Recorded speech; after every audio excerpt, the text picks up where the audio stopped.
donc, pour cette première conférence consacrée à la cybersécurité, les PME ont besoin de sécurité numérique, une opportunité pour se convertir dans des métiers d'avenir. Vous avez devant vous, mesdames, Pascal Abdini, vous m'entendez pas, vous, du coup? Ah, d'accord, donc je vais me rapprocher de vous, Gloria Wanet et Monsieur le Président Bernard Cohen-Haddad. Et donc, puisque ça va être un petit peu compliqué d'avoir plus d'échanges en direct, je vais les laisser présenter la nécessité. Monsieur le Président, je pense que c'est vous qui allez poser le... Voilà, donc vous avez posé oui, le débat global. Je vous rappelle qu'on est parti un petit peu en retard, on débordera peut-être quelques minutes, mais je vais être intransigeant sur la fin. Merci, ne coupez pas le micro quand même. Bon, écoutez, bonjour à toutes et à tous. Merci d'être venus pour cet échange et j'espère surtout qu'il y aura des débats parce que le but c'est qu'on échange avec vous sur ce sujet qui est un sujet d'actualité, qui est un sujet aussi important pour nos entreprises et qui est un sujet aussi important pour l'emploi. Et c'est ça que je voulais un petit peu mettre en exergue. Il y a un vrai enjeu, d'emploi, il y a un enjeu de sécurité, et moi ce que j'appelle un enjeu aussi de citoyenneté. J'ai écrit au mois de décembre dernier un rapport pour la région Île-de-France qui s'appelait Cyberprévention, un enjeu de sécurité et de citoyenneté pour tous les franciliens. Pourquoi? C'est parce que, bien entendu, vous le savez, on a tous cet outil qui est notre main greffée, nouvelle. On ne se sépare plus de cet outil, que ce soit nous, les professionnels, pour travailler, pour garder nos banques, pour faire des commandes, pour payer, pour répondre à nos fournisseurs, pour répondre à nos familles. Nous sommes souvent soumis à une pression et le numérique est venu, depuis la Covid-19, l'outil indispensable de nos entreprises et de nos relations de travail, que ce soit avec nos collaborateurs, que ce soit avec nos consommateurs, que ce soit aussi avec nos partenaires. Et donc ça, aujourd'hui, c'est un vrai enjeu, faire en sorte de mieux utiliser l'outil numérique. Il y a quelques années, on nous parlait de la révolution data, c'était les années 2000, mais depuis 20 ans, on n'a pas trop avancé là-dessus en matière de sécurité. C'est pour ça qu'on est là aujourd'hui, je ne vais pas être trop long, c'est pour vous dire, et surtout avec les professionnels qui sont autour de vous, faire en sorte de montrer qu'il y a un vrai enjeu pour nous et pour vous, d'une part, de promouvoir la notion de cybersécurité autour de vous. Dès que vous êtes soumis à un hotspot quelque part, vous pouvez perdre vos données avec des logiciels espions et, comment dirais-je, des intrusions qui peuvent avoir un effet différé. Ce n'est pas tout de suite, mais ça peut être plusieurs mois à l'avance. Il y a un vrai enjeu pour les entreprises. Je vous rappelle qu'aux Jeux Olympiques de Tokyo, il y a eu plus de 4 milliards d'attaques pour les cyber. Pendant les JOP de Paris, il y a eu aussi des tentatives qui ont été avortées sur les cyberattaques et les logiciels cybermédians. Donc c'est un vrai enjeu pour nous. C'est, et j'en termine là, un vrai enjeu dans nos entreprises qui ne sont pas assez formées, qui ne sont pas assez outillées et qui manquent de personnel. Et c'est là l'enjeu de notre présence ce matin, c'est comment on peut vous orienter, vous, vers des nouvelles filières, parce que nous avons besoin des compétences, que ce soit des hommes et des femmes, dans tous les métiers de la cybersécurité. Et je le redis, la cybersécurité, ce n'est pas uniquement un gendarme dans l'entreprise.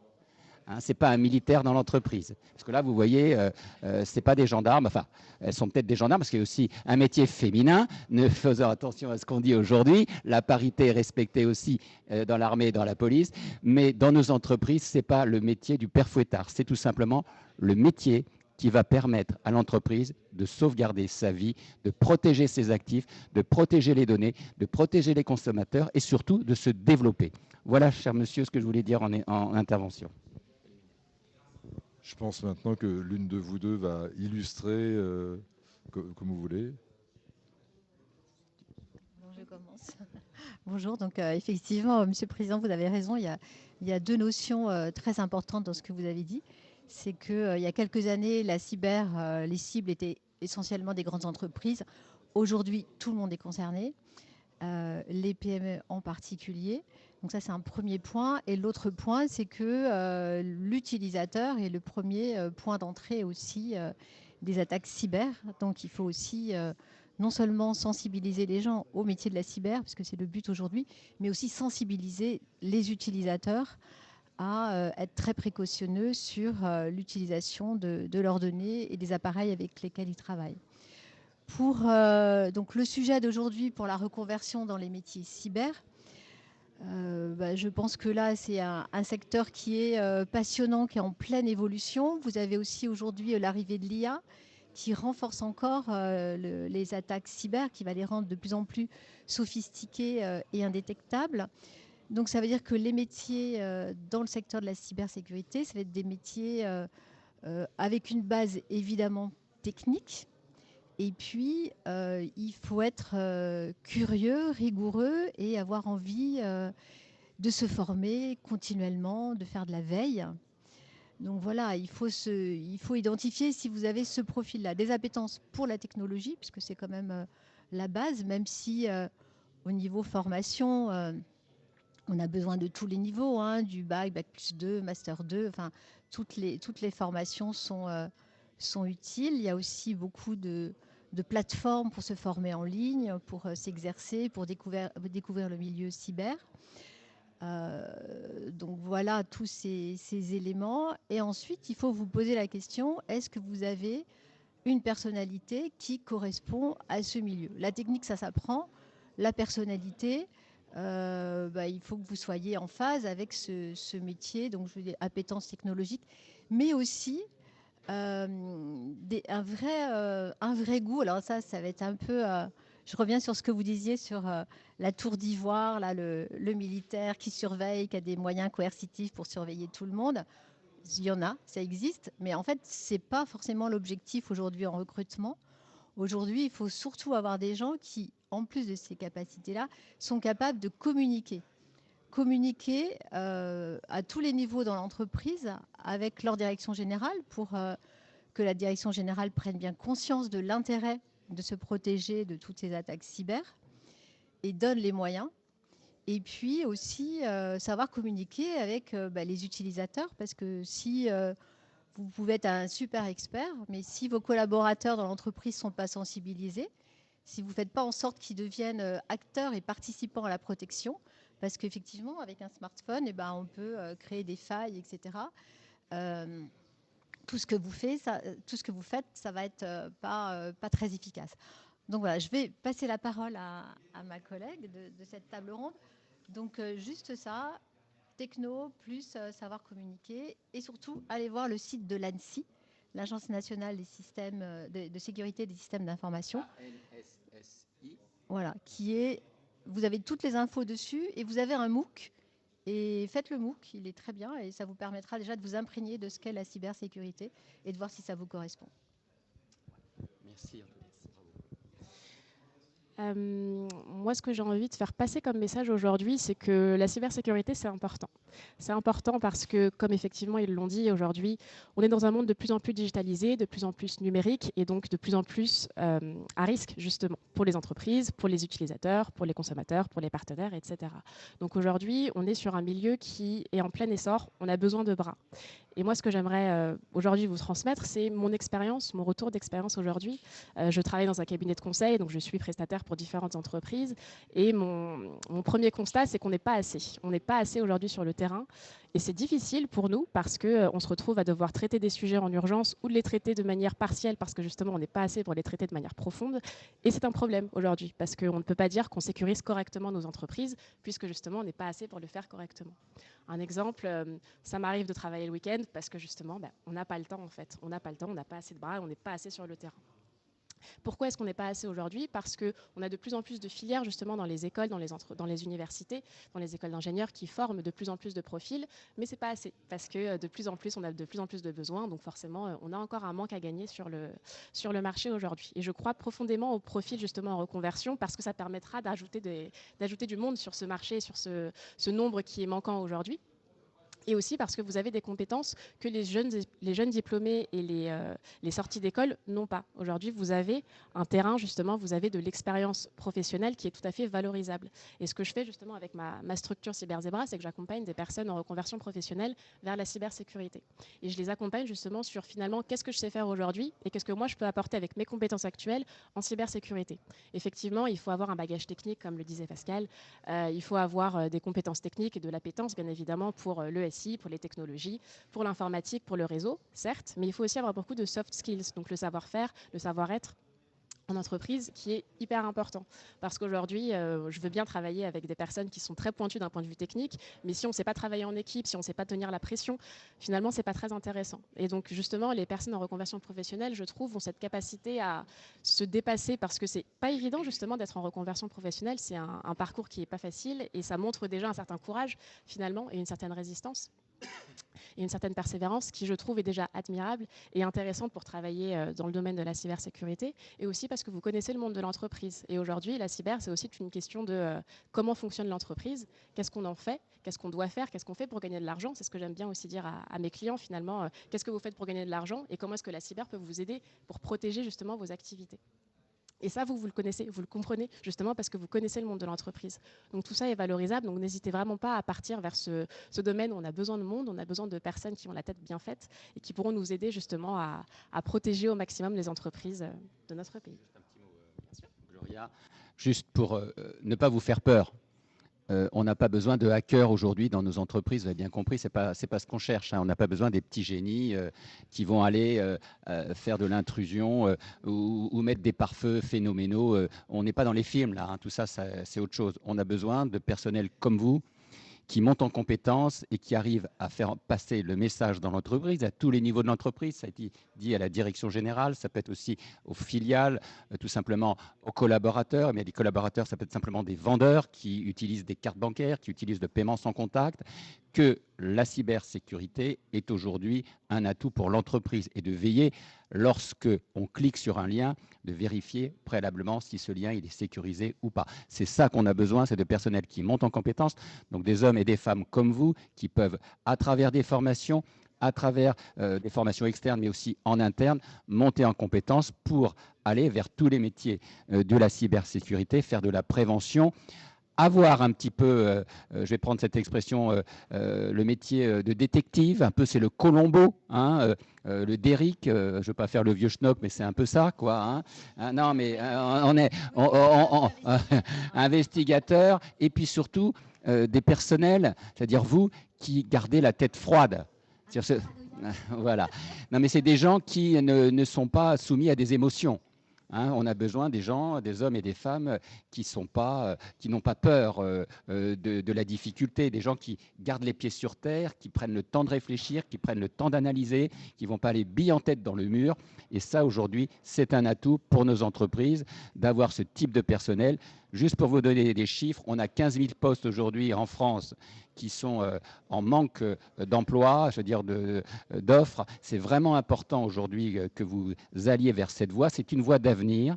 C'est une voie honorable parce que c'est un métier aussi qui permet d'avoir accès à l'ensemble du monde de l'entreprise et pas uniquement de rester dans un placard. Vous voyez, c'est pas, comment dirais-je, quelqu'un avec des écouteurs qui va mettre ça, c'est terminé. Et puis, je vous le redis, même si vous n'êtes pas un as ou une as de l'informatique, la formation va vous y accompagner, la palette des métiers, mais là on a des professionnels qui peuvent vous dire, la palette des métiers aujourd'hui fait que vous n'êtes pas obligé d'être un accro, je veux dire, du cryptage, etc. L'important, c'est de faire passer tout simplement le message dans l'entreprise avec les outils que vous aurez acquis, avec aussi une méthode, parce qu'il faut être extrêmement méthodique. Si vous êtes bordélique, excusez-moi d'employer le terme, c'est pas la peine de venir. Si vous ne savez pas, vous avez mis votre clé ou tout simplement vous avez oublié, vous avez garé votre voiture ou votre passe Navigo, ce n'est pas la peine de travailler dans ce métier. C'est un métier de rigueur. C'est un métier extrêmement enthousiasmant parce qu'il faut toujours essayer de trouver la belle solution qui soit bonne pour l'entreprise, qui soit peu coûteuse, qui soit efficace, qui soit aussi accessible à tous. Parce que si c'est trop compliqué, les gens ne le font pas. Et c'est vraiment aujourd'hui un atout stratégique pour l'entreprise, surtout pour les entreprises françaises. On a des exemples de ces belles entreprises qui sont là aujourd'hui pour promouvoir le soutien à nos entreprises. Alors, si je résume grossièrement, vous avez dit qu'il fallait être effectivement totalement efficace, qu'il fallait être un peu paranoïaque, j'ai entendu ça, et qu'il fallait finalement, si je comprends bien, il faut à la fois savoir s'adresser à toute l'équipe de l'entreprise pour lui mettre les limites de sécurité et en même temps convaincre la direction générale. Donc c'est, voilà, on est d'accord, j'ai résumé. Moi j'ai envie d'en savoir plus d'une façon presque technique, c'est-à-dire quels sont les métiers que vous attendez, quels sont les termes des métiers pour connaître les équivalences, pour les évolutions. Voilà, on rentre, on a compris qu'il fallait pas se prendre pour iRobot, par exemple. Par contre, j'allais quand même vous parler du hacker éthique, d'une certaine manière. Est-ce que c'est quand même pas de ça que vous avez besoin? Est-ce que c'est en interne? Est-ce que c'est en externe? Est-ce que vous allez embaucher? Voilà. Soyons très très précis sur les métiers et la façon dont vous allez les utiliser. Gloria. Ce sera assez rapide. Effectivement, il faut parler de la palette des métiers. Aujourd'hui, la cyber, ce n'est pas que les pentesters, ce n'est pas que les hackers, et j'insiste dessus parce que ça me fatigue d'avoir cette image de la personne avec la capuche, les lunettes noires. C'est pas que ça, moi, ma journée. Je suis pas en capuche avec une lunette noire. Enfin, il y a beaucoup de métiers dans la cyber, c'est très divers comme secteur. Vous pouvez effectivement avoir la partie pentest, mais vous avez aussi, moi par exemple, je fais de la gestion de risque, donc je regarde comment les gens travaillent et je leur dis grosso modo qu'ils font n'importe quoi. C'est mon type de travail. Vous avez aussi de l'audit, vous avez aussi beaucoup de juristes et on a de plus en plus besoin justement de personnes qui ont des compétences juridiques parce qu'on a justement une vague réglementaire qui arrive en cyber, ce qui est très bien, mais ce qui est très lourd. Et pour ça, moi typiquement, je suis ingénieur de formation, je ne sais pas lire un texte de loi, c'est pas mon travail. J'ai besoin de personnes qui sont capables de le faire et c'est là où justement on a besoin d'avoir des compétences qui sont complètement différentes. On a aussi besoin d'avoir des personnes qui ont des compétences en communication, comme le disait Bernard. Aujourd'hui, la cyber, c'est surtout une question d'argent, finalement. C'est surtout une question de comment est-ce que j'arrive à convaincre mon management, ma direction, de mettre les sous pour mettre en place telle et telle chose. Donc, c'est pareil, il faut savoir convaincre, il faut savoir avancer les bons arguments, et ça, c'est de la communication. Et on a aussi, malheureusement, on doit beaucoup répéter aux utilisateurs métiers pour les sensibiliser et pour éviter qu'ils soient justement la faille dans l'entreprise. Donc aujourd'hui, tout ça, la sensibilisation, c'est de la communication, c'est du marketing, c'est du graphisme aussi. Parfois, on est parfois amené à faire des supports visuels. Et toutes ces compétences-là, on ne les a pas forcément avec un parcours comme le mien, par exemple, d'ingénieur. On ne les a pas forcément avec un parcours type. C'est pour ça qu'on a besoin d'avoir des équipes qui sont pluridisciplinaires. Et donc, derrière la cybersécurité, qui est un gros mot, on a énormément de métiers qui existent. Et vous avez d'ailleurs le panorama des métiers de la cyber qui a été fait par l'ANSSI, que vous pourrez trouver sur leur site, qui est très bien fait, où vous avez justement une vue sur tous les métiers qui existent. Donc n'hésitez pas et ne vous fermez pas en vous disant il faut que je sois très compétent sur justement la technique, que je sache par exemple, en cryptographie, la cyber, c'est vraiment des métiers qui sont complètement différents et on peut aussi avoir des personnes qui passent leur temps à rédiger des textes, par exemple, à faire des politiques de sécurité. Et tout ça, c'est des compétences qui sont rédactionnelles. On n'a pas forcément besoin d'avoir justement des compétences techniques. Vous avez deux phases. Vous avez la partie fonctionnelle, organisationnelle et la partie technique, effectivement. Et derrière toutes ces deux grosses parties-là, vous avez énormément de métiers qui existent. Donc n'hésitez pas, justement, vous trouverez forcément un métier qui vous correspondra. Pour compléter, donc effectivement, il y a tout un panel de métiers très différents. Mais puisqu'on parlait de PME, le métier sur lesquels vont recruter les PME, c'est celui surtout de RSSI, donc de responsable de la sécurité des systèmes d'information. Et là, bon, évidemment, il faut avoir les compétences de base, mais ce qu'on demande au RSSI, c'est surtout de savoir, en fonction de l'entreprise et des données stratégiques de l'entreprise, quels sont les types de menaces, donc savoir analyser des menaces, savoir en face mettre des outils qui correspondent justement aux menaces, et puis en cas d'accident, savoir comment réagir, comment réparer, et puis comment faire pour gérer une crise et retrouver une situation normale. Donc il y a aussi ces aspects-là qui sont un peu plus, je dirais, globaux pour une PME. Et puis, donc savoir aussi, en cas de crise, gérer son stress, garder son calme. Ça aussi, c'est un trait de personnalité qui est important et que vous avez acquis puisque vous êtes en reconversion, donc vous avez déjà été présent dans l'entreprise, vous avez sûrement déjà traversé des crises, donc vous savez comment il faut gérer, enfin vous savez quelles sont les qualités à mettre en place pour y faire face. Voilà, je voulais juste rajouter ça. Et on a besoin de profils intelligents. Quand je dis intelligent, ce n'est pas avec beaucoup de bagages, c'est la capacité d'être en dehors des clous. Et c'est ça que j'aime bien aussi. C'est pour ça que vous êtes le public choisi, c'est-à-dire en reconversion, vous avez d'autres expériences, d'autres expertises. Il ne faut pas avoir simplement le regard dans le rétroviseur. C'est ça qu'on attend aujourd'hui de ce type de personnel. C'est aussi accompagner le chef d'entreprise ou la responsable administrative pour choisir les matériels, pour choisir les logiciels, pour s'informer. Il faut être informé de tout ce qui se passe dans l'écosystème, dans la vie. Et ça, c'est extrêmement important. Donc, c'est à la fois un métier technique, où il faut être extrêmement méticuleux. Je le redis, c'est un métier de rigueur.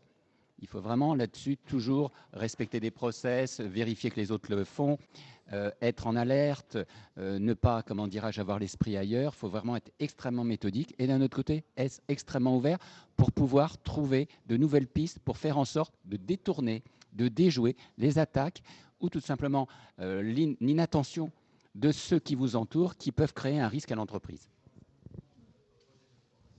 Il est déjà très tard. Est-ce que vous avez des questions ? Est-ce que vous avez des questions sur ce qui vient d'être dit pour préciser ? Non. Parfait. Donc c'est que tout le monde a été très clair. Est-ce que vous-même vous avez... Voilà, j'allais vous proposer. Rajouter quelque chose, parce que bon là on ne peut pas vous donner toutes les informations, mais vraiment aller sur le site de l'ANSSI, parce que il y a vraiment tout. Il y a tout, les métiers, les formations, enfin il y a vraiment tout. C'est vraiment la Bible. Donc voilà. Et puis si vous n'avez pas, comment dirais-je, trouvez pas, là, on a des partenaires qui répondront. N'hésitez pas à aller sur le site de la CPME Paris-Île-de-France. Il y a une page contact. On essaiera de vous orienter à travers les deux panélistes qui sont là. Elles sont très impliquées. Vous voyez, c'est un métier aussi de femmes, donc je tenais à le dire. Donc vous voyez, c'est aussi extrême. Non, mais c'est important de le dire aussi. Et puis c'est un métier d'avenir. Je vous le redis, on a besoin de personnel. Peut-être chacun va dire un petit mot de la fin. Et j'aimerais aussi rajouter, n'hésitez pas à contacter des personnes sur LinkedIn si vous avez des questions. C'est pas toujours évident de trouver des informations sur les métiers parce que je pense qu'aussi c'est une déformation professionnelle. La cyber, on est très fermé, on est beaucoup dans la confidentialité, donc c'est pas forcément évident de comprendre quels sont les métiers qu'il y a derrière les titres justement qu'on peut avoir. N'hésitez pas à poser des questions, trouver des personnes sur LinkedIn, envoyer un petit message. Est-ce que vous pouvez m'en dire plus sur votre métier, sur quelles sont vos activités, quelle est votre journée type?